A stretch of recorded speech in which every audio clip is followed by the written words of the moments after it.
नमस्कार दोस्तों, स्वागत है आप सभी का डेली 11 में। देखेंगे अपनी आज की टेस्ट सीरीज। आज हमारा टेस्ट सीरीज का क्रम रहेगा भाग 191 191। क्वेश्चन हमारा, द्वारहाट में 9वीं शताब्दी के ध्वज मंदिर को एक अन्य नाम से जाना जाता है। आपको बताना है किस नाम से जाना जाता है। जानेंगे इसका आंसर। शुरू करते हैं बिना किसी देरी के, क्योंकि आप सभी जानते हैं समय ही सब कुछ है। पहला क्वेश्चन आपके सामने, उत्तराखंड राज्य के शुद्ध सिंचित क्षेत्रफल का सिंचाई प्राप्त करने का प्रमुख स्रोत निम्नलिखित में से कौन सा है। ऑप्शन ए कुआं, बी नहर, सी नलकूप, डी तालाब। करेक्ट आंसर रहेगा ऑप्शन सी नलकूप। नेक्स्ट, केंद्रीय भूमि जल संरक्षण अनुसंधान एवं प्रशिक्षण केंद्र निम्नलिखित में से कहाँ पर स्थापित है। Option A Almora, B Pithoragarh, C Dehradun, D Srinagar. Correct answer रहेगा ऑप्शन सी देहरादून। देहरादून का मैप देख लीजिए दोस्तों। देहरादून की क्या विशेषता है, अगर उत्तराखंड में यह सबसे पश्चिमी जनपद है, जैसे कि आप यहाँ पर देख पा रहे हैं। उत्तराखंड में देहरादून की सीमा हरिद्वार, पौड़ी, टिहरी, उत्तरकाशी से स्पर्श हो रही है और अंतर्राज्यीय सीमा यहाँ पर हिमाचल प्रदेश और यहाँ पर उत्तर प्रदेश से स्पर्श होती है। देहरादून की स्थापना 1817 में की गई, 1871 में की गई। मेरठ मंडल से इसे 1975 में अपने यहाँ हम लाए। मुख्यालय देहरादून है, क्षेत्रफल 3088 गढ़वाल मंडल में है और विधानसभा से सर्वाधिक दूसरे नंबर की ज़्यादा सीटें हैं, 10 सीटें हैं। सर्वाधिक सीटें कहाँ पर है, हरिद्वार। सबसे कम सीटें कहाँ पर हैं, रुद्रप्रयाग, बागेश्वर, चंपावत में 2-2 सीटें। देहरादून से कुछ तथ्य जान लीजिए। करंट अफेयर के जो तथ्य यहाँ पर हैं, सिटी पार्क का निर्माण किया गया। स्वच्छ सुजल शक्ति सम्मान 2023 नीतिका चौहान को दिया गया। देश की पहली ग्रामीण विज्ञान कांग्रेस का आयोजन किया गया। देश की 5वीं साइंस सिटी का निर्माण किया जाएगा। अंतर्राष्ट्रीय योग महोत्सव ऋषिकेश। अन्य प्रमुख बिंदु, भारतीय वन अनुसंधान संस्थान यहीं पर है। राज्य अभिलेखागार यहीं पर है। संस्कृति साहित्य कला परिषद यहीं पर है। संस्कृत निदेशालय उत्तराखंड यहीं पर है। भारत खंडे हिंदुस्तानी संगीत महाविद्यालय है। सर्वाधिक साक्षरता वाला जिला है।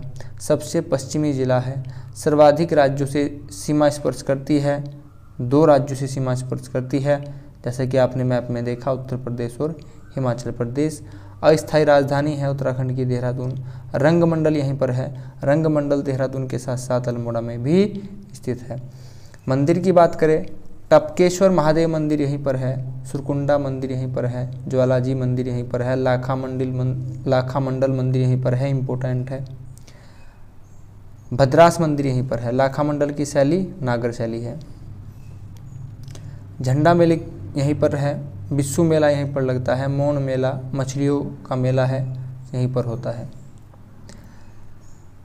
प्रमुख स्थल यहाँ पर पर्वतों की रानी मसूरी और भागीरथी रिजोर्ट यहीं पर है। नेक्स्ट, उत्तराखंड राज्य का लिंग अनुपात निम्नलिखित में से कितना है। ऑप्शन ए 1090/1000 यहाँ पर करेक्ट आंसर रहेगा। नेक्स्ट, द्वारहाट में 9वीं शताब्दी के ध्वज मंदिर को एक अन्य नाम से भी जाना जाता है। Option A Mahamrityunjay, Katarmal, Gujardev, Kacheri. Correct answer रहेगा ऑप्शन सी गुजरदेव। कहाँ पर है दोस्तों, अल्मोड़ा। उत्तराखंड में अट्टा बट्टा क्या था। सामाजिक विश्वास है, विवाह है, संस्कार व्यवस्था है, धार्मिक उत्सव है। करेक्ट आंसर रहेगा यह एक विवाह व्यवस्था है। दोस्तों ऑप्शन सी में यहाँ पर शब्द लिखा है संस्कार। कितने होते हैं, 16। पुराणों की संख्या 18। उपनिषद 108। उत्तराखंड के किस मेले में मछली मारने की परंपरा है। मैंने अभी आपको बताया, हम जो उत्तराखंड की एक्स्ट्रा इन्फॉर्मेशन देख रहे थे, मौन मेला देहरादून में, ठीक है। जागेश्वर मंदिर स्थित है। जागेश्वर मंदिर स्थित है ऑप्शन ए अल्मोड़ा जिला, देहरादून, पिथौरागढ़, चमोली। जागेश्वर मंदिर समूह अल्मोड़ा में स्थित है और यह 5वां धाम भी माना जाता है। अल्मोड़ा की बात आई है, देख लीजिए। अल्मोड़ा एक आंतरिक जनपद है, जैसा कि आप यहाँ पर देख पा रहे हैं। अल्मोड़ा की सीमा दक्षिण में नैनीताल, चंपावत, उत्तर में पिथौरागढ़, बागेश्वर, चमोली, पश्चिम में पौड़ी से स्पर्श होती है। आंतरिक जिला अल्मोड़ा है और 3 अन्य आंतरिक जिले कौन से हैं? टोटल 4 आंतरिक जिले हैं, अल्मोड़ा, बागेश्वर, रुद्रप्रयाग और यहाँ पर टिहरी। आप यहाँ पर इन चारों की सीमा देखिएगा, किसी बाहरी देश ना ही राज्यों से स्पर्श होती है। स्थापना 1891 में की गई। मुख्यालय अल्मोड़ा है। क्षेत्रफल है 3139। विधानसभा की यहाँ पर 6 सीटें हैं। अल्मोड़ा से जो भी महत्वपूर्ण तथ्य हैं देख लीजिए। करंट अफेयर से यहाँ पर 2 तथ्य महत्वपूर्ण हो सकते हैं। 46वें कृषि विज्ञान मेला का आयोजन किया गया। अर्जुन अवार्ड 2022 लक्ष्य सेन को दिया गया, बैडमिंटन से संबंधित हैं। प्रमुख बिंदु जान लीजिए कौन से यहाँ पर हैं। सर्वाधिक लिंग अनुपात वाला जिला है। लोक कला संस्थान यहीं पर है। उदय शंकर नृत्य एवं नाट्य अकादमी यहीं पर है। भारत खंडे हिंदुस्तानी संगीत महाविद्यालय यहाँ पर भी है और देहरादून में भी है। ठीक है। स्वर्गीय गोविंद वल्लभ पंत लोक कला संस्थान यहाँ पर है। रंगमंडल देहरादून के साथ साथ अल्मोड़ा में भी है। दूनगिरी अल्मोड़ा और चमोली दोनों में स्थित है। प्राथमिकता चमोली को दीजिएगा। और हरकादून कहाँ पर है? उत्तरकाशी। मेले की बात, मंदिर की बात करें, सोमेश्वर मंदिर, चित्तई मंदिर, जागेश्वर, द्वारहाट, कटारमल, गुजरदेव। मेले स्यालवे बिखोत्ती मेला लगता है, श्रावणी मेला लगता है, बीनाथेश्वर मेला लगता है, सलामरंग महोत्सव, गोलजू महोत्सव। नेक्स्ट, कैलाश मानसरोवर यात्रा का अंतिम भारतीय स्थान कौन सा है? आंसर आप जानते होंगे, लिपुलेख, पिथौरागढ़। प्रसिद्ध गार्जिया देवी मंदिर किस नदी के किनारे स्थित है? नयार नदी, कोसी नदी, टोंस नदी, पिंडर नदी। करेक्ट आंसर रहेगा ऑप्शन बी, यह कोसी नदी के तट पर स्थित है। दोस्तों यहाँ पर टोंस नदी लिखा है। उत्तराखंड की पश्चिमी सीमा तय करती है टोंस नदी और पूर्वी सीमा काली नदी। काली नदी सबसे लंबी है, 252 किलोमीटर। नेक्स्ट, नुंगटंग देवी की पूजा की जाती है। रंग समुदाय, थारू समुदाय, बोक्सा समुदाय, वन रावत समुदाय। करेक्ट आंसर रहेगा ऑप्शन ए, रंग समुदाय के द्वारा ही नुंगटंग देवी की पूजा की जाती है। अनाथ में उपसर्ग पूछा गया है दोस्तों, अनाथ में उपसर्ग पूछा गया है। मैंने आपको हर बार बताया है उपसर्ग शब्दों के प्रारंभ में लगते हैं। अब यहाँ पर आप देख लीजिए, अनाथ शब्द में से अगर आप नाथ निकाल दें तो यहाँ पर सिर्फ अ बचेगा, यही हमारा उपसर्ग होगा। ऑप्शन डी हमारा करेक्ट आंसर रहेगा। नेक्स्ट, निम्नलिखित में से एक अव्यय शब्द है। अव्यय शब्द देखिए क्या लिखा है, अव्यय जो कभी खर्च ना हो, अव्यय। प्रकार, इति, व्यापार, कठोर। करेक्ट आंसर रहेगा ऑप्शन बी, इति। एक अव्यय शब्द है। अव्यय शब्द 4 प्रकार के होते हैं। यद्यपि शब्द में संधि कौन सी है? संधि बतानी है दोस्तों। यद्यपि, यद्यपि को आप पहले तोड़कर लिख लीजिए। यद्यपि को तोड़कर लिखेंगे तो बनेगा यदि प्लस अपि। मेरी बात ध्यान से सुनिएगा। यहाँ पर जो यह ई की मात्रा है और यहाँ पर जो यह अ है, ई प्लस अ से बनेगा यहाँ पर य। दोस्तों उ और अ से या किसी भी भिन्न स्वर से क्या बनता है? वो। और एक और बात है, अगर रिरी लिखा हो तो इससे बनता है र। ये तीनों ही शब्द अगर बने य, व, र तो संधि होती है यण संधि। ऑप्शन ए करेक्ट आंसर रहेगा। आगे बढ़ेंगे। रामचंद्र शुक्ल हिंदी के महान आलोचक के रूप में डैश हैं। वाक्य में रिक्त स्थान की पूर्ति के लिए उपयुक्त शब्द कौन सा होगा? Option A. पढ़कर देख लीजिए। रामचंद्र शुक्ल हिंदी के महान आलोचक के रूप में विद्यमान हैं, प्रतिष्ठित हैं, विराजमान हैं, उपस्थित हैं। करेक्ट आंसर रहेगा दोस्तों ऑप्शन बी, प्रतिष्ठित हैं। आगे बढ़ेंगे। निम्नलिखित शब्दों में से उत्क्षिप्त ध्वनि कौन सी है? पाठक, चलन, सड़क, ढक्कन। मैंने आपको एक ट्रिक बताई थी दोस्तों, उत्क्षिप्त ध्वनि में नीचे बिंदु लगा होता है, ड और ढ। यहाँ पर आप देख लीजिए सड़क के नीचे यहाँ पर बिंदु लगा है, यही ऑप्शन हमारा करेक्ट होगा। उत्क्षिप्त के बारे में जान लीजिए, जिनके उच्चारण में जीभ पहले ऊपर उठकर मूर्धा का स्पर्श करे और फिर झटके के साथ नीचे को आती है, उत्क्षिप्त ध्वनि कहलाती है। हिंदी में ड और ढ उत्क्षिप्त ध्वनियाँ हैं, इसलिए शब्द सड़क उत्क्षिप्त ध्वनि होगा। अब यह है मूर्धा क्या होता है, मुंह के भीतर की जो छत है उसका अगला भाग मूर्धा और तालव्य पिछला भाग होता है। ठीक है दोस्तों, मूर्धन्य शब्द कौन से होते हैं, ट ठ ड ढ, और तालव्य च छ ज झ। ठीक है। मनुष्य के हृदय की गति को किस यंत्र से मापा जाता है? Option A cardiogram, B bolometer, C callipers, aerometer. Correct answer रहेगा ऑप्शन ए कार्डियोग्राम। हृदय से शब्द जुड़ा है एक पेसमेकर, यह भी आप याद रखिएगा। हृदय की गति को नियंत्रित करता है पेसमेकर। प्रोटॉन की खोज निम्नलिखित में से किसने की थी? Goldstein, Chadwick, Thomson, Thales. Correct answer रहेगा प्रोटॉन की खोज की थी गोल्डस्टीन ने, चैडविक ने की थी न्यूट्रॉन की, और थॉमसन ने की थी इलेक्ट्रॉन की। तीनों याद रखिएगा। पौधे अपना भोजन किस विधि से बनाते हैं? फोटोसिंथेसिस से बनाते हैं दोस्तों। मृदा निर्माण विधि, प्रकाश संश्लेषण विधि। करेक्ट आंसर रहेगा फोटोसिंथेसिस। विटामिन B7 का रासायनिक नाम क्या है? ऑप्शन ए बायोटीन, फोलिक अम्ल, नियासिन, राइबोफ्लोविन। करेक्ट आंसर रहेगा ऑप्शन ए बायोटीन।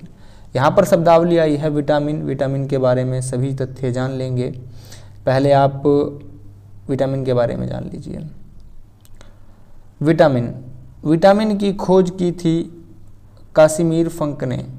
ठीक है, 1912 में की थी। विटामिन 13 प्रकार के होते हैं। विटामिन ए का रासायनिक नाम है रेटिनोल। विटामिन सी का रासायनिक नाम है ascorbic acid. Vitamin D calciferol. Vitamin E tocopherol. Vitamin के फाइलोक्विनोन। ठीक है, अब यहाँ पर विटामिन बी बचा है, विटामिन बी के बारे में जान लीजिए। विटामिन बी कुल 8 प्रकार के होते हैं, याद रखना है, जिनमें से विटामिन B1 से लेकर विटामिन B12 तक शामिल हैं। देखेंगे कौन से हैं। विटामिन B1 को कहा जाता है थायमीन, विटामिन B12 को राइबोफ्लेविन, विटामिन B3 को नियासिन, विटामिन B5 को पेंटाथेनिक, विटामिन B6 को पायरिडोक्सिन, विटामिन B7 को बायोटीन, विटामिन B9 को फोलिक एसिड, विटामिन B12 को कोबलामिन। यह कैंसर के इलाज के लिए महत्वपूर्ण होता है। ये सभी इम्पोर्टेंट है, इनको आप नोट कर लीजिएगा और डेली बेसिस पर पढ़ते रहिएगा जब तक यह रट ना जाए। पेशियों के संकुचन में किस खनिज पदार्थ का महत्वपूर्ण योगदान होता है? मांसपेशियों के संकुचन में फॉस्फोरस, सोडियम, पोटेशियम, बी और सी दोनों। करेक्ट आंसर ऑप्शन डी रहेगा। सोडियम और पोटेशियम दोनों ही खनिज पदार्थों का पेशियों के संकुचन में महत्वपूर्ण योगदान होता है। मानव शरीर में जीवाणुओं को नष्ट करने में निम्नलिखित में से कौन भाग लेता है? जीवाणुओं को नष्ट करने में कौन मदद करता है? लाल रक्त कणिकाएं या श्वेत रक्त कणिकाएं? आंसर तो इन्हीं में से है ना। करेक्ट आंसर रहेगा option B white blood cell, श्वेत रक्त कणिकाएं। एक और क्वेश्चन यहाँ से बनता है कि RBC श्वेत है ना, WBC वाइट ब्लड सेल यानी कि श्वेत रक्त कणिकाएं का जीवन काल कितना होता है? 120 दिन का। यह क्वेश्चन भी पूछा गया है। निम्नलिखित में से कौन सी कंप्यूटर की उच्च स्तरीय भाषा है? फोर्ट्रॉन भी है, कोबोल भी है, पास्कल भी है। ऑप्शन डी आंसर रहेगा। निम्नलिखित में से किसे कंप्यूटर की याददाश्त कहा जाता है? कंप्यूटर की मेमोरी किसे कहा जाता है? CPU को। CPU को तो कंप्यूटर की मेमोरी नहीं कहा जाता। रैम को कहा जाता है कंप्यूटर की याददाश्त। रैम यानी कि रैंडम एक्सेस मेमोरी, और यह होती है वोलेटाइल। वोलेटाइल यानी कि यह होगी अस्थाई। टेम्परेरी, ठीक है। रोम रीड ओनली मेमोरी यह होती है नॉन वोलेटाइल, यानी कि यह होगी परमानेंट, स्थायी, ठीक है दोस्तों। आंसर बी करेक्ट आंसर रहेगा। नेक्स्ट क्वेश्चन लिया गया है, मैथ से क्वेश्चन है, आप यहाँ पर समय ले सकते हैं 2 से 2.5 मिनट का, और बताइए करेक्ट आंसर क्या होगा। क्वेश्चन में क्या कहा गया है, पुस्तकों को समान रूप से एक वर्ग के बच्चों में मुफ्त वितरित किया गया, बच्चों में मुफ्त वितरित करना है। फिर आपसे बोला गया है पुस्तकों की संख्या जो प्रत्येक बच्चे को मिली बच्चों की संख्या का 1/8वां भाग थी। एक बात यह याद रखनी है। दूसरी बात बोली गई है अगर बच्चों की संख्या का आधा कर दिया गया हो तो प्रत्येक बच्चे को 16 पुस्तकें मिल जाती हैं। तो कुल पुस्तकें कितनी हैं? देखिए दोस्तों, आपसे यहाँ पर 2 कंडीशन दी गई हैं और दोनों में पुस्तक की बात की गई है, तो हम पुस्तकों को इक्वल करके समीकरण बनाने का प्रयास करेंगे। पहले में क्या कहा गया है, पुस्तकों की संख्या जो प्रत्येक बच्चे को मिली यदि बच्चों की संख्या का 1/8 भाग थी, तो मैंने मान लिया कि बच्चों की संख्या, पुस्तकों की संख्या जो प्रत्येक बच्चे को मिली वह बच्चों की संख्या का 1/8 भाग थी, ठीक है। तो बच्चे मान लिए x, पुस्तक कितनी मिली है, x का 1/8 एक बच्चे को मिली है, तो ये हो गई टोटल पुस्तक, x × x/8 बराबर। दूसरी कंडीशन में क्या कहा गया है, अगर बच्चों की संख्या आधा कर दिया जाए, यानी कि x जो हमने बच्चे माने हैं उनको आधा कर दीजिए, कर दिया बटे में 2 लिखकर, तो प्रत्येक बच्चे को 8 पुस्तकें मिली, तो मल्टीप्लाई 16 कर दीजिए। इधर भी पुस्तकें हो गई, इधर भी पुस्तकें हो गई। यहाँ से आप x की वैल्यू निकाल लीजिए, देखेंगे कितनी है। यहाँ पर x लिखा है, यहाँ पर x लिखा है, कट जाएगा। यहाँ पर 2 लिखा है, यहाँ से 16 कट जाएगा, 2 × 8 = 16, और इस वाले 8 की मल्टीप्लाई इस वाले 8 से होगी, तो x की वैल्यू आपकी आ जाएगी 8 × 8 = 64, 8 × 8 = 64, यानी कि 64 बच्चे हैं, ठीक है। तो अब कोई किसी भी कंडीशन में आप x की वैल्यू रख दीजिए, आपको पुस्तकों की संख्या मिल जाएगी। तो पहली कंडीशन देख लेते हैं, अगर बच्चे 64 हो और एक बच्चे को टोटल बच्चों का 1/8 पुस्तक मिली, तो टोटल पुस्तक हो जाएंगी 8 × 8 = 64 और 8 × 4 = 32, 3 हासिल, 8 × 6 = 48 और 3 = 51, 512 टोटल पुस्तकें हो जाएंगी। 512 देख लीजिए, ऑप्शन सी हमारा यहाँ पर करेक्ट आंसर हो जाएगा 512। नेक्स्ट क्वेश्चन फिर से थोड़ा सा हार्ड है, आप यहाँ पर 3 मिनट का समय ले सकते हैं और बताइए दोस्तों करेक्ट आंसर क्या रहेगा। उम्मीद है आप सभी ने आंसर किया होगा, थोड़ा सा कठिन होगा, देखेंगे। यहाँ पर जो भी शब्द लिखे हैं दोस्तों, आप इनको 3 टुकड़ों में बांट लेंगे। यहाँ पर लिखा है BR EK KT HR, ऐसे ही जोड़े बनाइएगा OU GH। फिर यहाँ पर इसको लिखा गया है EA OU HR BR GH KT। आपसे पूछा गया है डिस्ट्रीब्यूशन, यानी कि DIST RI BU TI ON को क्या लिखा जाएगा। मेरी बात ध्यान से सुनिएगा, यहाँ पर आप देख पा रहे हैं EA यहाँ पर लिखा था, दूसरा जोड़ा था, आप इसको प्रथम स्थान पर लेकर आ गए, तो डिस्ट्रीब्यूशन में दूसरा जोड़ा ST है, इसको प्रथम स्थान पर ले आइए। फिर यहाँ पर OU लिखा है, OU यहाँ पर सेकंड लास्ट जोड़ा था, इसको आप दूसरे स्थान पर लाए, और यहाँ पर सेकंड लास्ट जोड़ा है TI, इसको सेकंड स्थान पर ले आइए TI। आंसर मैच कर देखिए, STTI कहाँ पर लिखा है, यहाँ पर STDI लिखा है, नहीं होगा। ऑप्शन बी थोड़ा सही है, सी भी नहीं होगा। ऑप्शन बी या डी हमारा आंसर है। थोड़ा सा और आगे बढ़ेंगे, फिर यहाँ पर लिखा गया है BU, यहाँ पर भी BU है, अभी भी कुछ नहीं मिला। आगे बढ़ेंगे, फिर यहाँ पर लिखा गया है, अंत में देखिए यहाँ पर RI लिखा है और यहाँ पर DI लिखा है। फिर से अपना क्वेश्चन सोल्व करेंगे। अंत में यहाँ पर KT लिखा है और KT यहाँ पर था तीसरा जोड़ा, तो आप तीसरे जोड़े को अंत में लिखेंगे, यानी कि अंत में आएगा RI, और RI लिखा है ऑप्शन बी में। ऑप्शन बी हमारा करेक्ट आंसर हो जाएगा। उम्मीद करता हूँ पसंद आया होगा। आगे बढ़ेंगे, काफ़ी हार्ड क्वेश्चन था। नेक्स्ट क्वेश्चन लिखा गया है, उत्तराखंड में सर्वाधिक जनसंख्या वाला जिला कौन सा है? करेक्ट आंसर रहा ऑप्शन डी, हरिद्वार, और सबसे कम है रुद्रप्रयाग।